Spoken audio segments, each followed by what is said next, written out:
At midnight, in -40-degree cold in the Ural Mountains, 9 experienced climbers, including yourself, would panic and burst out of the tent. Most of you would run into the darkness barefoot or wearing only socks, unable to understand why you were fleeing. Boots, equipment, and warm clothing would remain in the tent with no opportunity to return. Before we begin the video, don't forget to subscribe to our channel. Share in the comments which country you're watching from. So now let's go to 1959, to the train station in Sverdlovsk. Chapter 1, the beginning of the journey. On the morning of January 23rd, 1959, when the cold wind hit your face at Sverdlovsk train station, you didn't know this journey would be the last adventure of your life. You positioned your heavy backpack on your shoulders among the station crowd. The other group members were preparing with similar excitement. As experienced climbers from the Ural Polytechnic Institute, the 14-day journey ahead meant much more than an ordinary winter climb. This Category 3 level route was required for the highest mountaineering certificate you could obtain in the Soviet Union at that time. It was an extraordinary opportunity in terms of both difficulty and prestige. When you first saw Igor DYATLOV, the determination in this 23-year-old young leader's eyes impressed you. Igor, a radio engineering student, had participated in many difficult mountain journeys before. Therefore, he was the most suitable person to organize the group. Standing next to him was Zinaida Kolmogorova, one of the 2 female members of the group. Her energy and joy always motivated those around her. The other female member, Ludmila Dubinina, was your close friend. You had been on many previous hikes with her, because she was both strong and determined. Yuri Doroshenko and Georgy Krivonishenko resembled each other so much that sometimes you confused which was which. Both were talented in physics and engineering. Rustam Slobodin was a quiet but reliable friend. Alexander Kolevatov was the youngest member of the group, but his experience far exceeded his age. He was 24 years old, but the maturity in his behavior impressed everyone. 2 people stood out slightly from the group. Nikolai Thibault-Brignol carried a French-origin surname.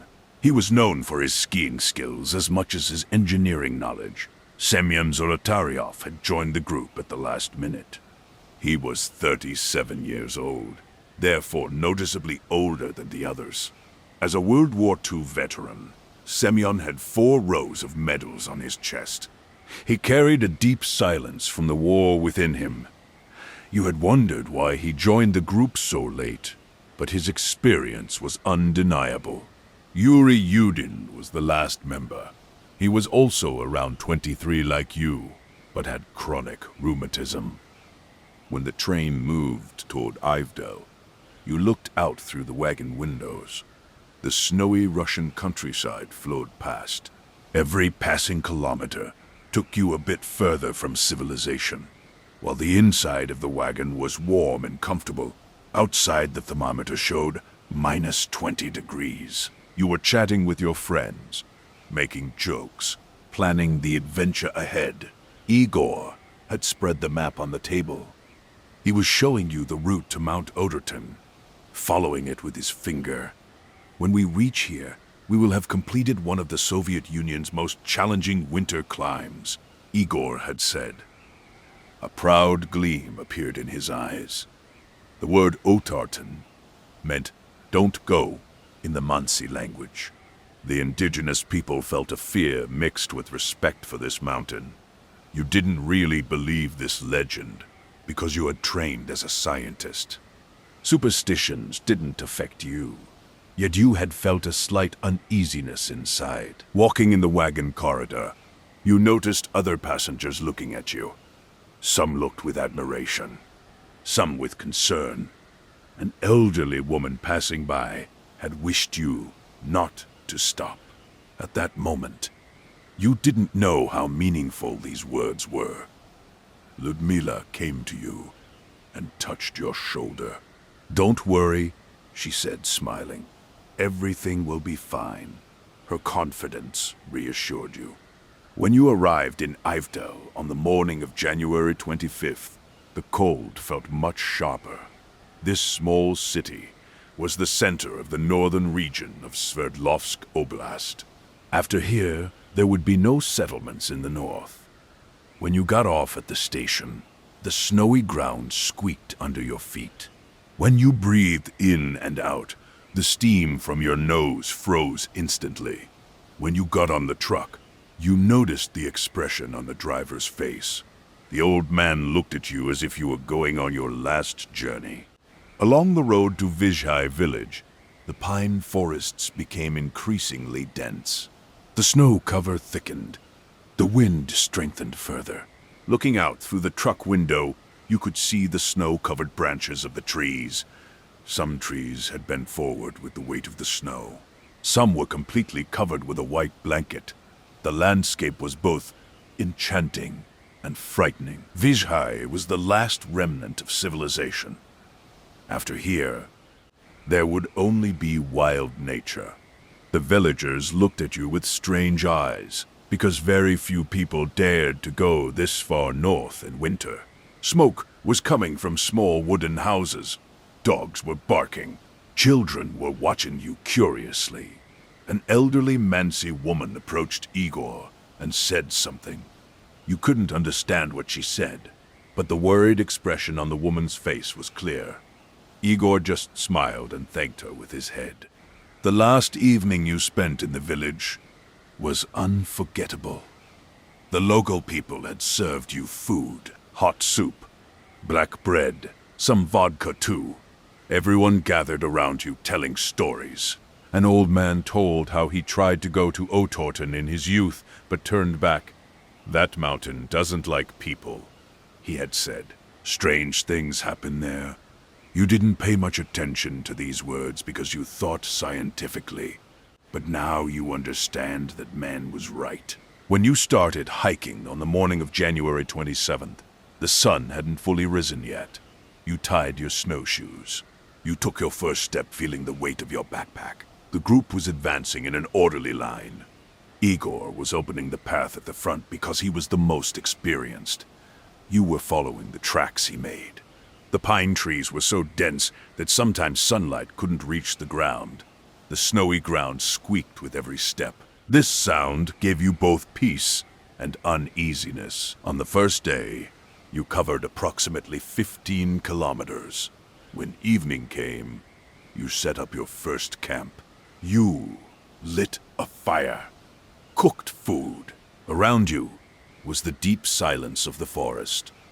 The stars were so bright that the sky seemed covered with a diamond blanket. Sitting by the fire, Semyon was telling old war stories. The deep tone in his voice mesmerized everyone. He was talking about the siege of Stalingrad.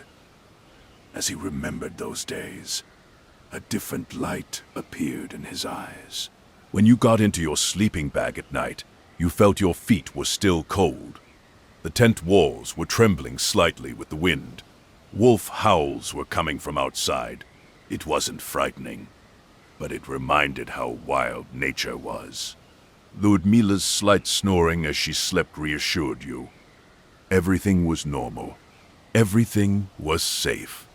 Tomorrow would be a new day. On the morning of January 28th, when Yuri Yudin woke up, there was a pained expression on his face. The pain in his knee and joints had intensified so much that he said he couldn't continue.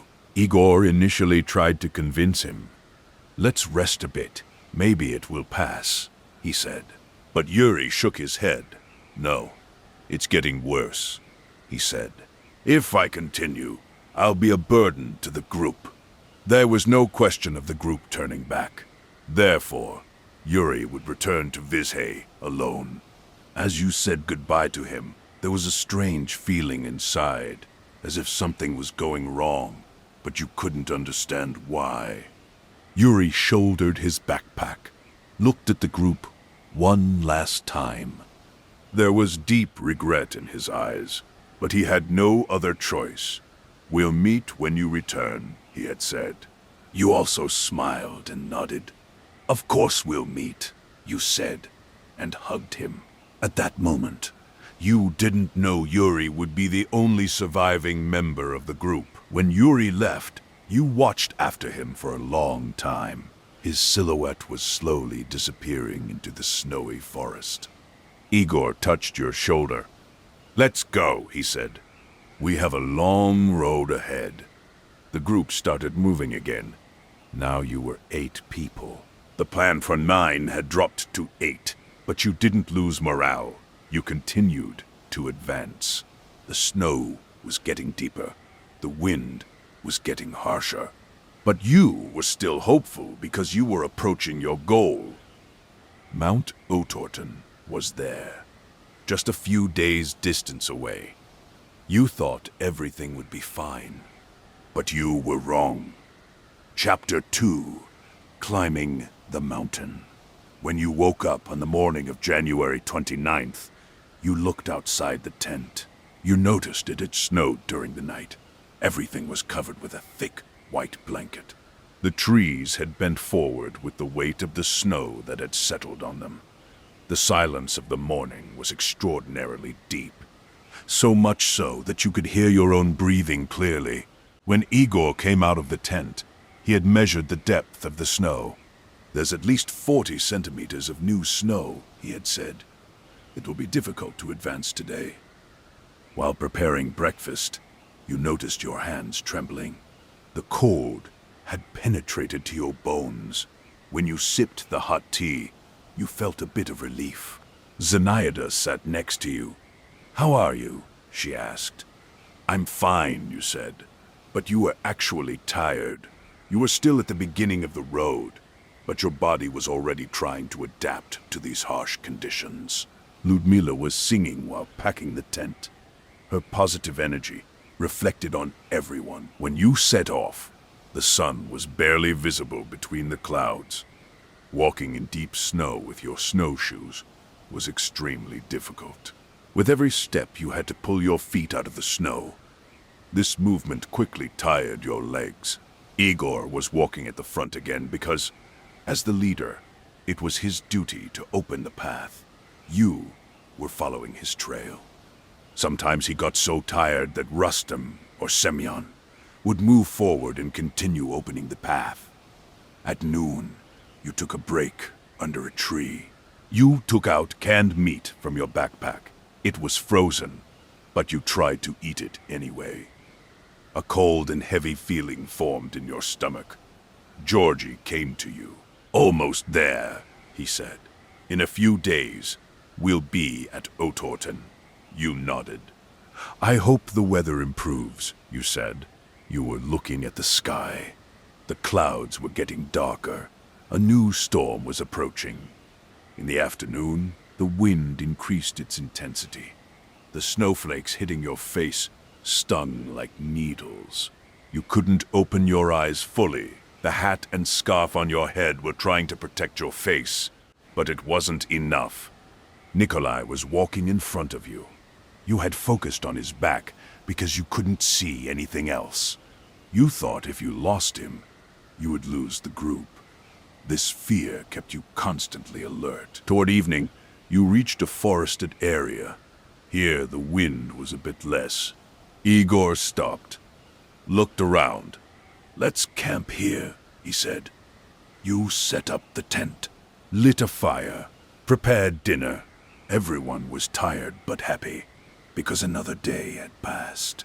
You had gotten one day closer to the goal. Sitting by the fire, Alexander took out his guitar. He played Russian folk songs. You all sang together. At that moment, you thought how beautiful it was. You were free in the middle of wild nature with your friends. On the morning of January 30th, you saw the weather had improved a bit. The wind had lessened. It wasn't snowing. The sun was even visible a bit. Igor opened the map. "Today we'll climb toward the Lozva River," he said. "Then we'll build a labaz and leave our excess equipment. A labaz was a type of storage platform. Climbers would leave extra load and food here. They would take these materials on the return journey. This method would lighten your backpack, thus making the climb easier. When you started advancing, you noticed the trees were thinning. You were now approaching the tree line. After here, bare mountain slopes would begin. It would be harder to shelter from the wind. But the view was magnificent. Snowy mountains stretched to the horizon. The sky was clear. The sun was shining on the snow. You were looking around, squinting your eyes. This view made you feel both happy and small. How insignificant humans were in the face of nature's greatness. In the afternoon, you started building the labaz. You made a platform among the trees. You put extra canned goods here. You put extra clothes here. You put some equipment here. Your backpack became noticeably lighter. Walking was now a bit easier. But there was a strange feeling inside. You felt as if you would never see these materials again. But you dismissed this thought from your mind. Nonsense, you said to yourself. Of course we'll return. In the evening, you camped on the bank of the Aspia River. The river was frozen. You could walk on it. Semyon slid forward on the ice. Everyone laughed. He was an old soldier, but sometimes he acted like a child. This quality made him endearing. Before sleeping at night, you had written something in your diary. We built the labaz. Our load has lightened. Tomorrow we'll climb to Lozva. Morale is high. If the weather has improved, there's hope. On the morning of January 31st, you woke up early, had breakfast quickly, got ready quickly. Because today you would make an important climb. The transition from Ospia to Lozva was a challenging route. The slope was increasing. The snow was deepening. The wind was strengthening. When you set off, the sun hadn't fully risen yet. The sky was a mixture of gray and blue. The cold felt sharper than ever. As you advanced, the climb became more difficult. Breathing became harder. As altitude increased, oxygen decreased. Your legs ached. Your back ached. Your shoulders throbbed from the weight of the pack. But you didn't stop, because everyone was advancing. You were advancing too. Igor occasionally stopped and looked back. Is everyone okay? He would ask. You all nodded your heads in a tired but determined way. Toward noon, a snowstorm began. The wind was so strong you could barely stand. Visibility dropped to a few meters. Igor stopped. We should turn back, he said. We can't advance in this storm. No one objected, because everyone was tired. You turned back, came back to the bank of Ospia, found the location of the previous camp, set up the tent again. You were disappointed, but you had no other choice. That evening, there was silence in the tent. Everyone was lost in thought. You had wasted a day, but nature had reminded you who you were. No matter how strong a person is, they are helpless in the face of nature. Ludmila sat next to you. Don't worry, she said. Tomorrow the weather will improve. You looked at her. I hope so, you said. But the uneasiness inside was growing. On the morning of February 1st, you woke up late. No one could wake up early from fatigue. You had breakfast hastily, gathered the equipment. You set off around 10 o'clock. Igor had made a different plan today. We'll go directly to Kolatsiako, he had said. From there, we'll reach Ototen more easily. When you heard the name Kolatsiako, you felt a shiver inside. It meant Dead Mountain in the Mansi language. Progress was very slow. Every step in the deep snow was a struggle. The snow reached your knees. Sometimes it reached your waist.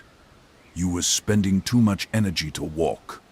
You had started to sweat. But if you sweat, you'd get cold afterward.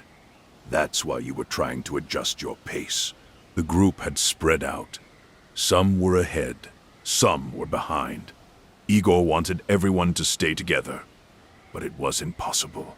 In the afternoon, you deviated approximately 500 meters from your route. Igor had done this intentionally, because he wanted to climb on the northern slope of Kolat-Sayako. This was a more challenging route, but it would allow faster progress. The trees had completely ended. You were now on the bare mountain slope. The wind was blowing toward you without finding any obstacle. Your face was frozen. Your fingers were numb, but you continued to advance. When you stopped at 3 o'clock, you realized you had only advanced 4 kilometers that day. You were progressing very slowly. Igor looked at the map, checked the compass. Only 16 kilometers left to Otorten, he said. We can reach it tomorrow. But now, there was a problem. Evening was approaching. You needed to camp, but there was no suitable place around. Only sloping hillsides. Igor looked around. We'll camp here, he said. We have no other choice. Zenaida hesitated. But it's too steep here, she said. Shouldn't we go back to the forested area? Igor shook his head. Darkness will fall, he said. We don't have time. Semyon also agreed with Igor. We can stay here one night, he said. We'll be at the summit tomorrow anyway. You started setting up camp. First, you needed to clear a flat platform on the sloping hillside. You started digging the snow. Hands were freezing. Shovels were heavy. But you continued working. After about an hour, you had created a flat area. You started pitching the tent.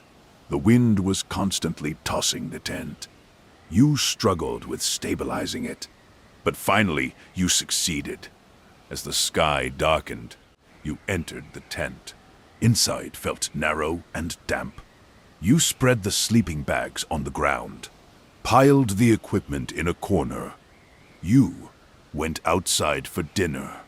You tried to light a small fire, but the wind was too strong. You ate your canned food cold. The thermometer was approaching minus 40 degrees. Semyon and Nikolai moved a bit away to relieve themselves. When they returned, they were slightly more dressed than the others. Perhaps this would keep them alive a few more minutes. As you entered the tent, you looked at the sky. The stars were shining, but something caught your attention. There was an orange light on the horizon. At first, you thought it was a shooting star, but it was moving too slowly. You watched for a while. Then it disappeared. Strange, you said to yourself. When you entered the tent, everyone was getting into their sleeping bags. No one had the energy to talk from fatigue. You also got into your bag. The tent walls were flapping with the wind. Strange sounds were coming from outside. The howling of the wind, the rustling of the snow, maybe other things too. But you couldn't think from fatigue. Your eyes closed. You fell asleep. This would be your last peaceful sleep. Because in a few hours, the nightmare would begin. Chapter 3. The Last Camp. At midnight you were awake in the tent, because the sound of the wind outside never stopped. The tent fabric kept flapping. It was blowing so strongly you feared the pole would break.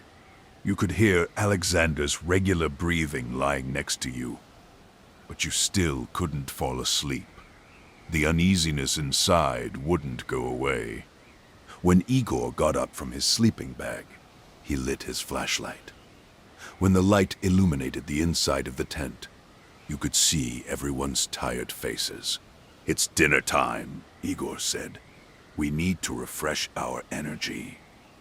Everyone reluctantly began getting out of their sleeping bags because no one wanted to stay in the cold outside. Igor tried to light the small gas stove in the middle of the tent.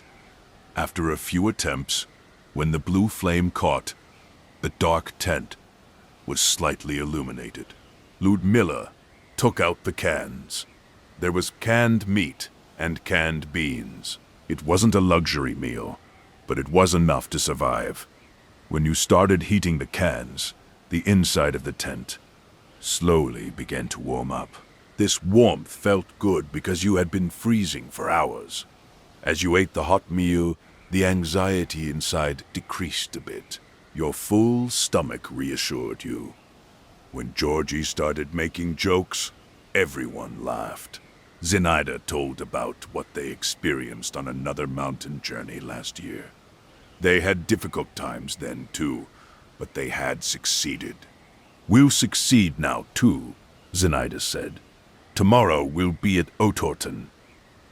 Her voice was hopeful, but you noticed the uneasiness in her eyes. Semyon was eating his meal silently. There was a different expression on his face, as if he was aware of something but wasn't telling anyone. This man, who had seen many things in war, had learned to sense danger. Maybe he sensed danger now too, but wasn't saying anything to anyone. His eyes kept moving to the tent walls. After the meal, everyone relaxed a bit. When Nikolai took out his camera, he said, "For memories." Everyone looked at the camera and smiled. These would be your last photos. But at that moment you didn't know. You were just tired but happy climbers. When Rustem took out his diary, you took out yours too. Evening of February 1st, we camped on the slope of Kolatsayakl. You started writing. "The wind is very strong, but morale is good." When Igor opened the map, he showed tomorrow's route. "From here, we'll go directly north," he said. "It's approximately 16 kilometers. Everyone listened with excitement, because being at the summit was the dream. You had been preparing for this for months. Tomorrow that dream would come true. But the wind outside was getting stronger. The tent fabric was now flapping harder. It was making such a sound that it was as if someone outside was pulling the tent. When Alexander decided to go outside, he said, "I'll check the tent ropes." When he came back a few minutes after going outside, his face was white as snow. "The wind is incredible," he said breathlessly. "I can barely stand." This news lowered morale a bit, because if the wind continued like this, tomorrow's climb would become impossible. But there was nothing you could do now. When Ludmilla got into her sleeping bag, she said, "It's useful to sleep early. We'll wake up early tomorrow." The others thought she was right. Everyone started getting into their bags. When you crawled into your bag, you took off your shoes. Your socks were wet. You would try to dry them inside the bag, but you weren't very hopeful. When the light inside the tent went out, darkness fell. There were only faint lights coming from outside. Moonlight was slightly illuminating the inside of the tent by reflecting off the snow. Shadows were dancing on the walls.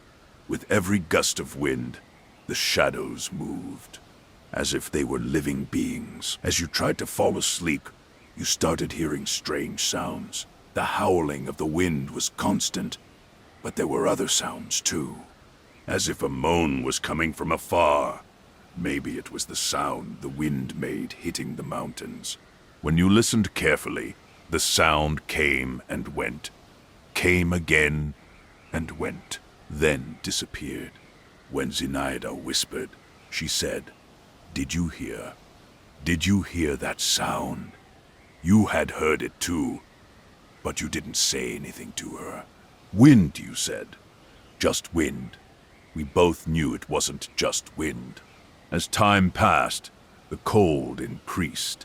The warmth inside the tent was slowly disappearing.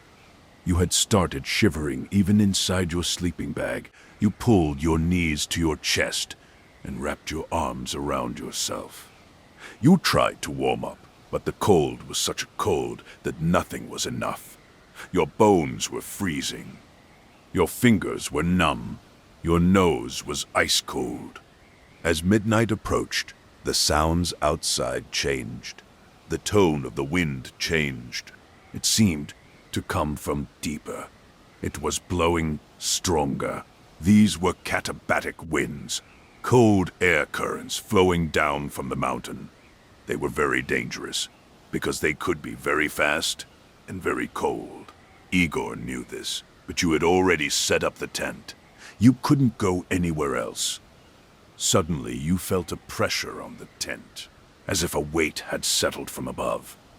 When the tent fabric collapsed downward, you woke up in fear. "What's happening?" you shouted. Others woke up too. When Igor lit the flashlight, you saw part of the tent had collapsed. Snow must have accumulated. "I need to go out and clear it," Igor said. But Semyon stopped him. "Wait and listen," he said. When everyone fell silent, a different sound came from outside. As if it was a hissing. Was snow sliding? Or was something else happening? No, one was sure. Then a strange light came from the sky. It was an orange-colored brightness. When it seeped inside through the tent wall, it was as if there was a big fire burning outside, but you hadn't lit a fire. Then, what was this light? Everyone looked at each other. Fear was clear in their eyes. "It could be a rocket," Alexander said. "We're close to a military test zone." This made sense, because the Soviet army conducted missile tests in these areas. Maybe they were doing a test now too. But would they test at midnight? You weren't sure. The light lasted a few more seconds, then slowly went out. Darkness fell again. "I guess it passed," Rustem said. "Let's try to sleep again." But no, one could sleep because everyone was waiting alertly. You were lying stiff inside your sleeping bag.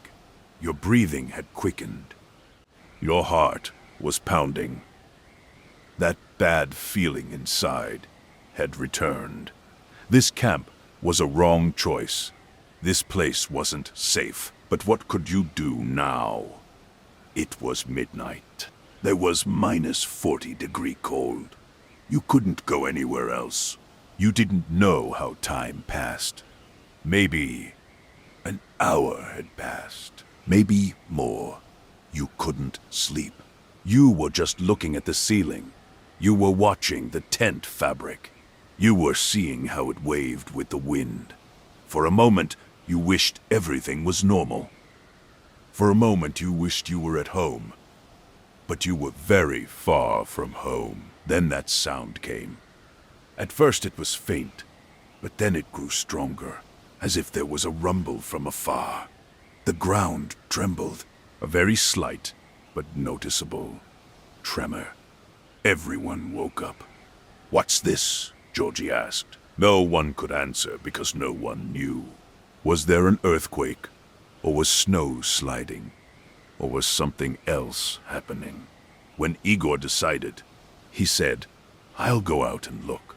"I'll come too," Semyon said. The two of them went out of the tent together. When they came back, there was fear on their faces. "I saw something," Igor said in a trembling voice, "but I couldn't understand what it was." Semyon confirmed. "It was moving quickly," he said. It looked very big. These words frightened everyone even more. Then, a great pressure came on the tent, as if a huge weight had collapsed on you. The tent pole cracked. The fabric came to the point of tearing. Everyone started screaming. "We must get out!" Igor shouted. "We must get out immediately!" But the tent door wouldn't open. As panic increased, you couldn't breathe. The tent was going to collapse on you when Igor took out his knife. He stabbed it into the tent fabric, started cutting. "Get out!" he shouted. "Get out, now!" Everyone panicked. No one could think properly. You were trying to get out of sleeping bags. You were trying to put on shoes. But there was no time. You also took out your knife, started cutting the fabric. When the tent was cut in 4 or 5 places, you burst outside. When the cold hit your skin, you stepped on the snow with bare feet. You felt pain but didn't stop. You started running. You didn't know where you were going. You just wanted to get away from the tent. Your friends were running too. Everyone was running in different directions. In the darkness, you couldn't see anyone clearly. There were only shadows. The snow reached your knees. You were sinking with every step, but you kept running because you wanted to survive. Chapter 4. The Deadly Night. As you ran in the darkness, the snow under your feet was creaking. With every step you were sinking deeper. The cold was burning your skin because running barefoot in -40 degrees was such pain that it couldn't be described. But you continued advancing without looking back. That pressure was still felt, as if a giant hand was trying to crush you, but you kept escaping. You could see shadows running in front of you. Your friends were fleeing with you. Some were shouting. Some were advancing silently. Everyone was going in different directions because there was no coordination, no plan, only survival instinct. The wind was hitting your face. Snow particles were burning your eyes. Breathing had become difficult because your lungs were freezing. After running approximately 1,500 meters, you reached a forested area. Cedar trees rose in the darkness. This was far from the tent. Maybe it could be safe. You felt the ground under your feet change. You were now at the bottom of the sloping hillside. The trees sheltered somewhat from the wind. Breathing became a bit easier, but the cold was still deadly. You saw 2 shadows standing under a cedar tree. It was Yuri Doroshenko and Georgy Krivonishenko. Both were trying to light a fire. They had small branches in their hands, but the lighter wasn't working. Their hands were so frozen they couldn't move properly. You also tried to help them. You took out the matchbox from your pocket, but your fingers were numb. When you dropped the box, it was lost in the snow. When Georgie shouted, he said, "There are branches up there." He was pointing to the cedar tree's branches. "We should get dry branches." Yuri started climbing the tree. He was trying to hold the branches with bare hands. The bark was cutting his hands. Blood was flowing, but he didn't feel it, because the cold had numbed everything. When he climbed approximately 5 meters high, he started breaking branches.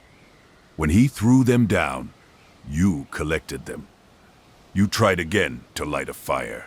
This time, Georgie's matchbox worked. When a small flame appeared, he touched it to the branches. It caught. The fire started growing. The relief you felt at that moment was indescribable because there was light, there was warmth, there was hope. When you sat by the fire, you tried to warm your hands, but your hands were so frozen you felt pain. When Yuri was descending from the tree, he fell. When he crashed to the ground, he groaned, but got up and came to the fire. Both of them had stayed only in their underwear. They hadn't had time to dress when leaving the tent. Their bodies were white as snow. Their lips had turned purple. They were shivering. As they approached the fire, their hands and faces started burning. But they didn't feel it. Hypothermia had begun. You were in slightly better condition. At least you had a sweater on. You had pants, but no shoes. Your socks were wet. Your feet were freezing. When you extended them toward the fire, you felt pain. Blood circulation was trying to return. This pain was a good sign, because you could still feel. Where were your other friends? You looked around. You couldn't see anyone in the darkness. When you shouted, you called, "Igor, Zinaida, where are you?" The voice echoed, but there was no answer. Maybe they were trying to return to the tent. Maybe they had gone in another direction. You didn't know. Georgie suddenly started making strange sounds. When he brought his hand to his mouth, he was biting something. He was biting his own joint. Blood flowed. "What are you doing?" you shouted. He didn't answer. He just kept biting, because he was trying to stay awake with pain. If you sleep, you die. Everyone knew this. As time passed, the situation worsened. The fire wasn't enough because the cold was too powerful. Yuri's eyes started closing. "Stay awake," you shouted and shook him. But he didn't answer. When his body relaxed, he fell onto the fire. You pulled him, laid him on the ground. When you checked his pulse, you noticed it was beating very weakly. It was hardly beating at all. "No," you shouted. "Don't leave me." Georgie was in a similar condition. He had stopped shivering. This was a bad sign, because the body was no longer trying to warm up. It had reached the final stage. Paradoxical undressing symptoms had begun. When he took off the last piece of clothing on him, he said, "Hot. So hot." But it wasn't hot. He was freezing. His brain was no longer working correctly. You tried to save them. You tried to make the fire bigger. You found more branches. But it wasn't enough. Both were slowly dying. Hypothermia was taking them. You couldn't do anything. You watched helplessly. Yuri died first. Then Georgie died. Both gave up their lives by freezing next to the fire. You were left alone. There was only you and two corpses. You were sitting by the fire. You were crying. Your friends died, but you were still alive. How much longer could you endure? The cold was still very intense. You no longer felt your feet. Your hands were also numb. Sounds came from afar. Were you hearing the others? Or were you hallucinating? You weren't sure. When you looked into the darkness, 3 shadows were approaching. It was Igor, Zinaida, and Rustam. They had tried to return to the tent, but had failed. Now they had come here. When Igor came to the fire, he saw the 2 corpses. His face fell. "No," he said. "We're too late." Zinaida started crying. Rustam silently collapsed to the ground. You were all in shock because 2 of your friends had died. How many more would die? When Igor made his decision, he said, "We should go back to the tent. There's our equipment there." Zinaida nodded. "Yes, we should go back." Rustam also stood up. "Let's go." You also wanted to go with them, but your feet wouldn't hold. "I can't go," you said. "My feet are frozen." When Igor looked at you, he was undecided. Should he stay with you? Or should he go to the tent? There was no time to think. "Stay here," he said. "We'll get the equipment and come back." You nodded. "Okay," you said. But we both knew they wouldn't be able to come back. The 3 started walking into the darkness. They were climbing toward the tent. You watched them. When their shadows slowly disappeared, you were left alone. There was only you and 2 corpses. The fire was slowly going out. The darkness grew thicker. The cold increased more. After a while, you decided to move. If you stay here, You'll die. You looked at your dead friend's clothes. They didn't need them anymore, but you needed them. Survival instinct defeated guilt. You tried to take off Yuri's pants. Your hands weren't working, but you forced them. You struggled to put them on. You tried to take Georgie's sweater, but your fingers wouldn't hold. Then you made a decision. You should go deeper into the forest. Maybe you could find shelter there. Maybe your other friends gathered there. You tried to stand up. You fell. When you got up again, you fell again. Finally, you started crawling. You were dragging yourself on the snow.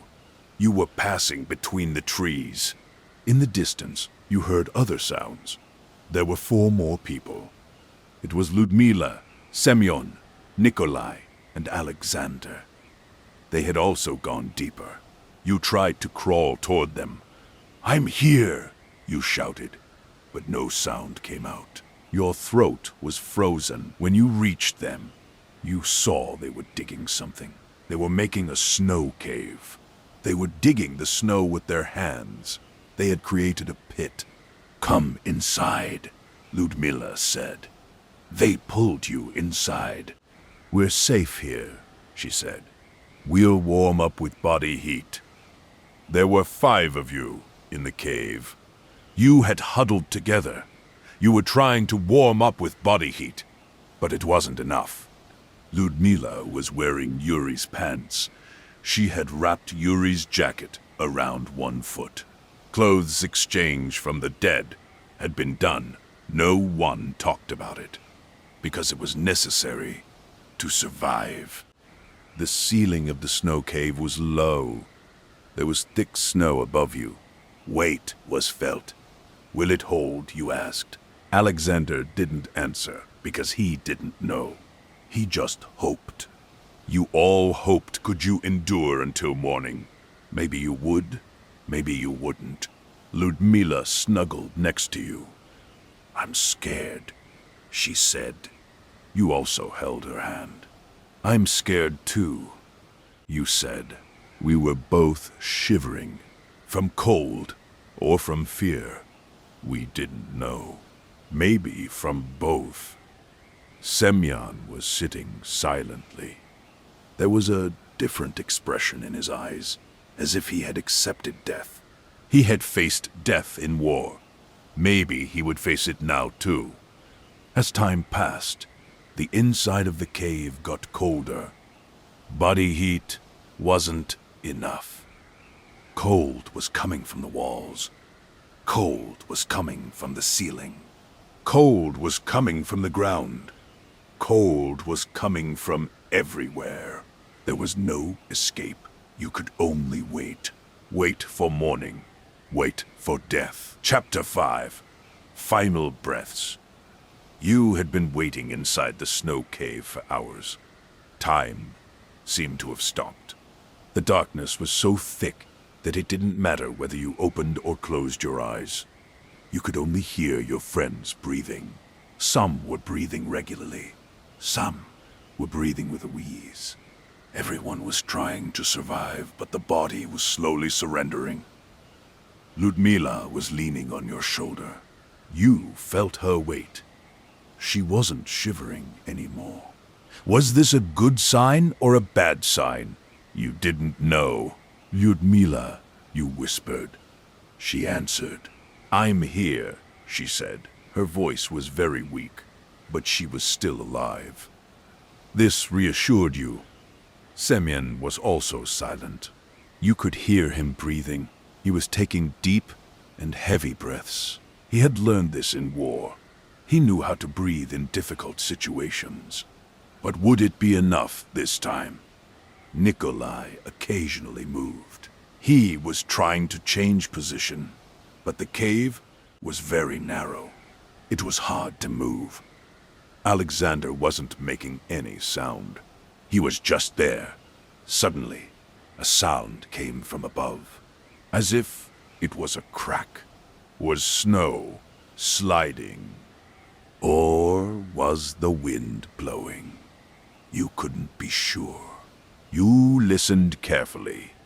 The sound came again. This time, it was stronger. "Do you hear?" Ludmila asked. "Yes, I hear," you said. Everyone fell silent, waited. The sound continued to come. Then suddenly, everything happened. The snow mass moved. The ceiling of the cave collapsed. When tons of snow fell on you, you didn't even have time to scream. A great weight pressed on your chest. You couldn't breathe. Your ribs cracked. You felt them break. The pain was so intense that your vision darkened. Ludmila also screamed. Her voice came out sharper than yours. Her ribs had also broken. You were both experiencing the same pain. Semyon groaned. He let out a deep groan. His bones had also broken. There was no sound from Nikolai. Something had hit his head. A heavy snow block must have crushed his skull. There was no sound from Alexander either. Maybe he was lucky. Maybe he died instantly. You tried to move, but you were buried under the snow. Your arms wouldn't hold. Your legs wouldn't hold. You only felt the pain in your chest. Every time you tried to breathe, your lungs burned. Broken ribs pierced inside. Maybe they had punctured your lung. You didn't know. You only knew the pain. You heard Ludmila's voice. "Help," she said. "Please help." You wanted to help, but how? You were in the same condition. You were both crushed. You were both dying. "We'll endure," you said. "We'll endure until morning." But would morning come? You weren't sure. As time passed, the pain began to decrease. This wasn't good. The body was going numb because it no longer felt pain. Cold and crushing were finishing your body. Your blood circulation slowed. Your heartbeat became irregular. Thump, thump, thump.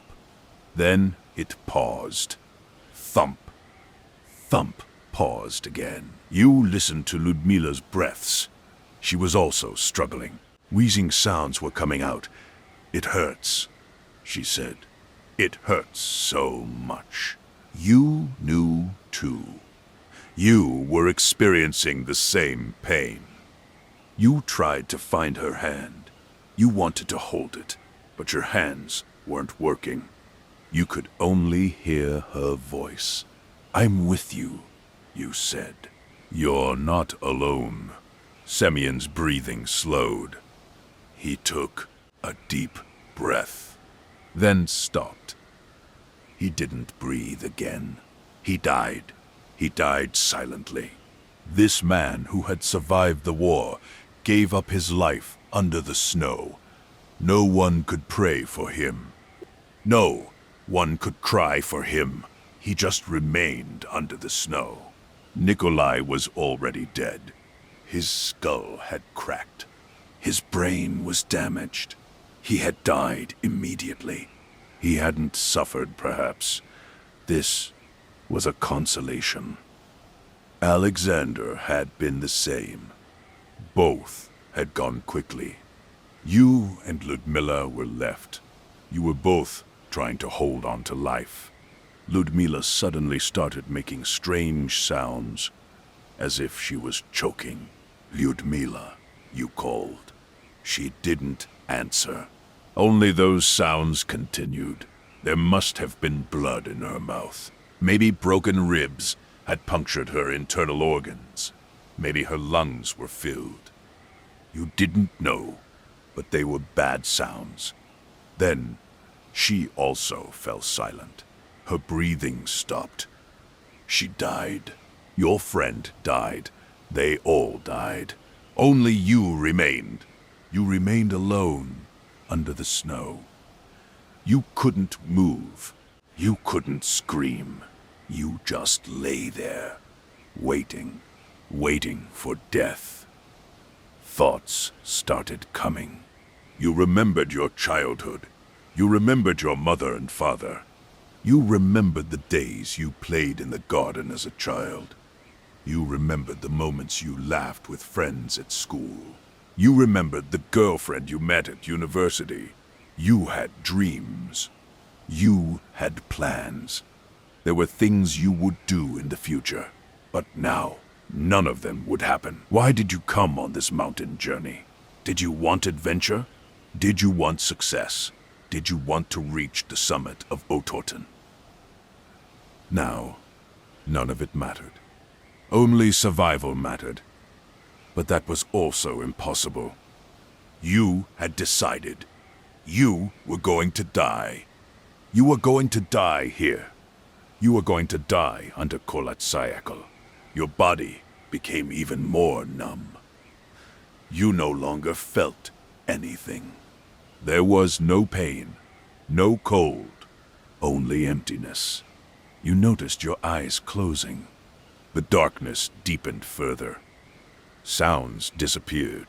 Only silence remained. Your last thought was your mother. You wouldn't see her again. You wouldn't feel her hug you again. You wouldn't hear her voice again. You wanted to apologize. Shouldn't you have gone? You had promised her. You said you would return. But you wouldn't return. You would have lied. You would have unintentionally lied. Breathing became difficult. Your lungs were no longer working. Your heart beat one last time.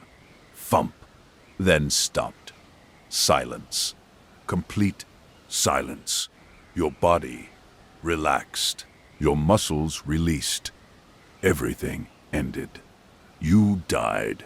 You died in the silence of the Ural Mountains. You died with your 9 friends. You remained under the snow. No one found you for months. Winter passed. The snow melted. In May, Mansi hunters found you. Your body was frozen. Your face was unrecognizable. Your ribs were broken. You had no eyes, no tongue. Wild animals had taken them. But you weren't there anymore. Your soul had long gone. Investigators came, took photographs, asked questions, found no answers. Why was the tent cut? Why did you flee barefoot? Why didn't you return? What did you see? What happened? No one could know. The file was closed, with the notation, compelling natural force. It remained a mystery. Years passed. People made guesses. They said avalanche. They said missile test. They said military experiment. They said Yeti. But no one could know for certain. No one could know your final moments. No one could fully understand that terrible night. Only you knew, but you no longer existed. The mountain was given your name.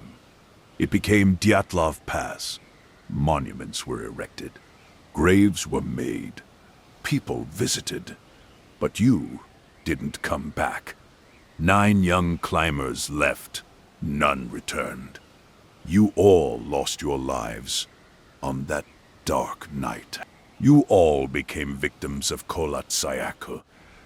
Now there is silence. Only snow. Only wind. The mountain still stands there. In the Mansi language, it still means dead mountain. Maybe they were right. Maybe they shouldn't have gone there. Maybe you shouldn't have gone. But you went, and the secret of DYATLOV Pass remained in the earth with you.